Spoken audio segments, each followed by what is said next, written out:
अस्सलाम वालेकुम, मेरा नाम राशिद है और आज के इस ट्यूटोरियल में मैं आपको बताऊंगा स्मूथ टूल। ठीक है, और इसके अलावा अगर आप मेरे न्यू यूज़र हैं, पहली दफ़ा मेरी वीडियो देख रहे हैं, तो मैं आपको बताता चलूँ कि ये मेरा यूट्यूब चैनल है। ठीक है, और ये मेरा फेसबुक पेज है। काइंडली इनको लाइक और सब्सक्राइब करें और बहुत सारे फ्री ट्यूटोरियल्स आपको वहाँ से मिल जाएंगे और बहुत सारी एक्सेल की शीट और बाकी बहुत सारी काम की शीट्स आपको वहाँ से मिल सकती हैं। और इसके अलावा जो है, आज हम स्मूथ टूल के बारे में पढ़ने चाह रहे हैं। ठीक है, हम बात कर रहे थे कोरल ड्रा XMM सूट पे।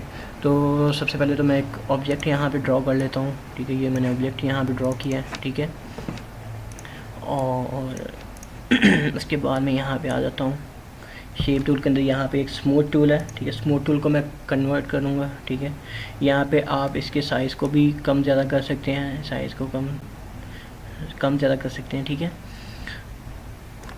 और अगर मैं यहाँ पे आता हूँ, ठीक है, इसके यहाँ पे भी आप इसके कॉर्नर देख सकते हो। इसको क्रीप कर लेता हूँ। इसके कॉर्नर आप देख सकते हैं कि ये अब जो है ये एक रेक्टेंगुलर है। ठीक है, जिसके कॉर्नर जो है वो स्ट्रेट है। अगर मैं इसको स्मूथ करना चाहता हूँ, ठीक है, स्मूथ करना चाहता हूँ, तो मैं यहाँ पे आके इसको क्लिक करूँगा और मैं यहाँ पे पहले तो इसकी सिलेक्शन करनी पड़ेगी।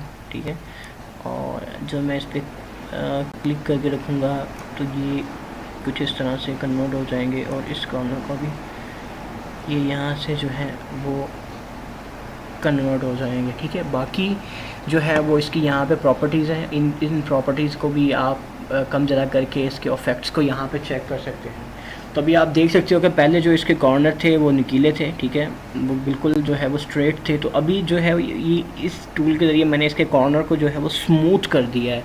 अब ये दिखने में जो है वो पहले से बेहतर लग रहा है। ठीक है, तो ये इस तरह से स्मूथ फंक्शन जो होता है उसको आप कोरल ड्रा में यूज़ करते हैं। बाकी ये है कि जब हम डिफरेंट प्रोजेक्ट्स पे काम कर रहे होंगे तो जब वहाँ पे हम स्मूथ टूल को यूज़ करेंगे डिफरेंट टेक्निक्स के लिए, डिफरेंट प्रोसेसेस के लिए और डिफरेंट वेज के ज़रिए जब हम करेंगे डिफरेंट तरीक़ों से, तो फिर आपको ज़्यादा आसानी और ज़्यादा इसकी समझ आएगी कि हम इसको किस तरह से यूज़ कर सकते हैं। तो आज के लिए इतना ही है। ठीक है, नेक्स्ट जो है वो हम इससे आगे बात करेंगे। शुक्रिया आपके टाइम का। Thank you so much.